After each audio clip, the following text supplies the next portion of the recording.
আসসালামু আলাইকুম রহমতুল্লাহ। গত ভিডিওতে দেখিয়েছিলাম কিভাবে এই পাখির বাচ্চাগুলোকে আমি ব্রুডিং করেছি। তো আজকে পাখির বয়স হয়েছে 14 দিন, তাই ভেবেছি ওদেরকে একটি নতুন জায়গায় দিয়ে দিব। তো চলুন যে কোন খাঁচাটায় দিই এটাই আপনাদেরকে দেখাবো। যে ছোট্ট খাঁচাতে পাখিগুলোকে ব্রুডিং করেছিলাম ওই খাঁচাটা সহ ফার্মে নিয়ে গেলাম। আরেকটা কথা বলে রাখি, আমি ওদের জন্য নির্দিষ্ট করে কোনো এখনো খাঁচা বানাইনি। পরবর্তী ভিডিওতে দেখাবো ওদের জন্য একটি খাঁচা বানানোর ভিডিও। এখন পাখিগুলোকে আমার দেশি মুরগির খাঁচায় রেখেছি। এই খাঁচাটিতে মূলত আমি দেশি মুরগি পালন করতাম, কিন্তু একটু মডিফাই করে কোয়েল পাখি রাখার একটি ব্যবস্থা করেছি। আপাতত কিছুদিন এই জায়গায় কোয়েল পাখিগুলোকে রাখবো, তারপর ওদের জন্য একটি নতুন করে খাঁচা বানাবো।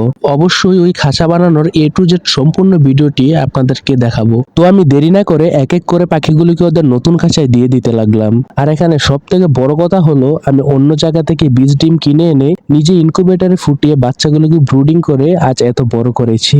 আসলে এটি একটি নতুন অভিজ্ঞতা।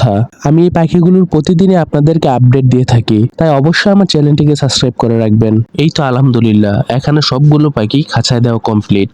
আর হ্যাঁ, এখানে মোট 93 পিস কোয়েল পাখি আছে। আমি ওদেরকে দেরি না করে খাবার পানি দিয়ে দিতে লাগলাম। আমি খাবার হিসাবে এখন ওদেরকে স্টার্টার ফিড দিচ্ছি, আর পানি বর্তমানে শুধু সাদা পানি দিচ্ছি।